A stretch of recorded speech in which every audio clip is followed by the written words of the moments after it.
Takk skal du ha, president. Mitt spørsmål går da til statsråd Lisbeth Berg-Hansen. Under fjorårets sjømatdager på Hell i Stjørdal så proklamerte landbruks- og matminister Brekk at innenlands oppdrett skulle være et nytt satsingsområde for den rød-grønne regjeringen. Dette til stor begeistring for dem som var til stede, både folk fra næringen og politikere. Med denne lyse opplevelsen og de gode ordene i minnet så tok jeg opp en sak jeg hadde jobbet med en stund. Litt senere så sendte jeg et brev først til landbruksministeren, men det ble besvart av kyst- og fiskeriministeren. Saken gjaldt Kirkenes Char AS, som er en oppdretter lokalisert i Sør-Varanger. Dette er et selskap som er blant de fremste på røyeoppdrett i Norge. De har fått nasjonale priser for et utmerket produkt. Firmaet hadde hatt en sunn utvikling, og produksjonsutviklingen gjorde at de var nødt til å se seg om etter nye måter, mer praktiske og mer lønnsomme måter å få slaktet produktene sine på. Og da begynte en del av problemene deres. Den tradisjonelle måten med å transportere røya med brønnbåt var uaktuelt på grunn av fiskehelsehensyn og fiskehelselovverk.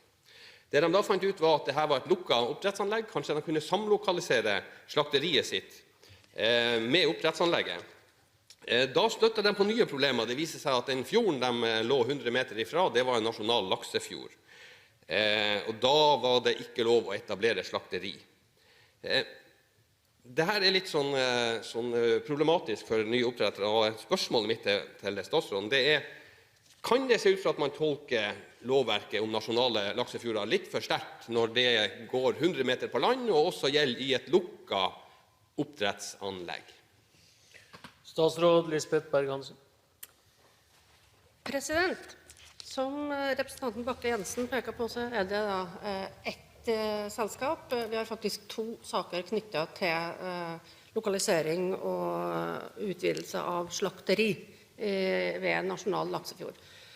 Når de nasjonale laksefjordene ble etablert, så var jo det et tema som også Stortinget og ikke minst Energi- og miljøkomiteen har merknader til, og var også klar i sin tale om at eksisterende anlegg skal gis reelle utviklingsmuligheter. Når det gjelder både den konkrete saken som representanten Bakke-Jensen viser til, president, så er da den til behandling i departementet, og jeg synes det vil være feil av meg å drive saksbehandling av en sak som ligger hos meg i Stortinget. Bakke-Jensen til oppfølging. Takk skal du ha, president, men det kan vel være sånn at vi kan synse litt rundt den. Dette er altså sånn at prosessen den er sånn at man har levende røya i dag, man bedøver røya, så sender man den i et lukket rør som, hvis man skulle få lekkasje, må sprenges. Over til det lokale der man da tar livet av røya, man slakter den, og man skjærer filet av den. Man tar vare på alt avfallet. Det er faktisk sånn at byråkratiet nå driver og tolker regelverket sånn at vi skal forsvare oss mot ukentlige påskemirakel. For den røya må altså levne til igjen for at hun skal kunne sprelle seg de 100 meterne ned til veikanten, til sjøen. Jeg er klar over at man ikke skal drive saksbehandling når man sitter som statsråd, men kan det kanskje sånn, kan vi synse litt rundt om er det her det gode klimaet finansministeren nevnte, det gode klimaet man skal skape for folk som vil skape bedrifter, skape arbeidsplasser eller drive verdiskapning? Statsråd Berg-Hansen. President, jeg har jo fra denne talerstolen mange ganger tatt opp at jeg er veldig opptatt av å øke ikke minst verdiskapingen basert på de eksisterende anleggene vi har. Så i så måte er jo dette helt klart saker, for vi har altså ikke bare en, vi har faktisk to til behandling akkurat nå.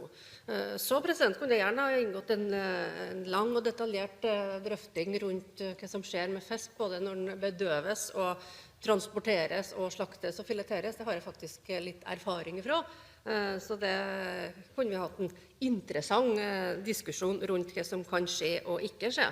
Men president, når jeg da står på denne talerstolen, så er det jo først og fremst som ansvarlig statsråd for et område som Stortinget har sagt ganske mye om, nasjonale laksefjorder. Jeg er satt til å ivareta de vedtakene som er gjort i denne sal, både knyttet til nasjonal laksefjord, men også hensyntatt de merknadene som er gjort at det skal gis reelle utviklingsmuligheter.